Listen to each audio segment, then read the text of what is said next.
Secretary of Defense Lloyd Austin is facing intense scrutiny this morning over an undisclosed hospital stay and treatment in the ICU. He was admitted 1 week ago, but senior White House officials were not told for 3 days.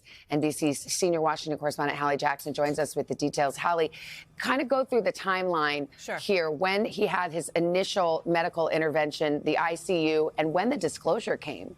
So the initial elective procedure, according to the Pentagon, Savannah, happened a couple of days before Christmas. It was December 22nd, an overnight stay. The secretary then goes back to the hospital with severe pain, the Pentagon says, into the ICU at Walter Reed on January 1st, on New Year's Day. The next day, you had some of his operational responsibilities transferred to his deputy, but she didn't find out, according to the Pentagon, why that was happening. The Pentagon says typically that could happen for, multiple reasons. It happens from time to time. She didn't even find out that the secretary, her boss, was in the hospital until January 4th, that Thursday, when top White House officials were informed as well. And then the public found out January 5th on that Friday.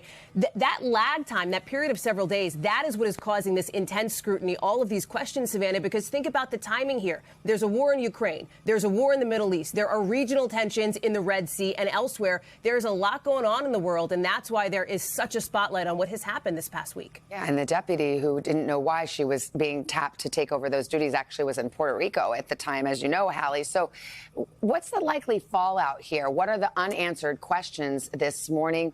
And are there going to be heads rolling, as there often are in Washington when something like this happens? It's a great question, Savannah. Listen, this is a big deal. The Pentagon says that the secretary has no plans to resign. And the president, after speaking with the secretary on Saturday night, according to a White House official, says the conversation was warm, says he's looking forward to seeing Secretary Austin back in the Pentagon soon. So those are the signals you're getting on that end. From Congress, you have a lot of questions, a lot of concerns, including from the top Republican and Democrat on the House Armed Services Committee, who say, yeah, they're happy that the secretary is recovering. By the way, he's still in the hospital, so far as we know, but they do wonder, they do have real questions about how this whole thing was handled. Now, the secretary himself is taking responsibility for this disclosure. In a statement, he says he recognizes he could have done a better job ensuring that the public was appropriately informed. He says he commits to doing better. He takes responsibility for decisions about disclosure. But let me tell you where a lot of the questions are coming now, around staff here, because the Pentagon says that the secretary's chief of staff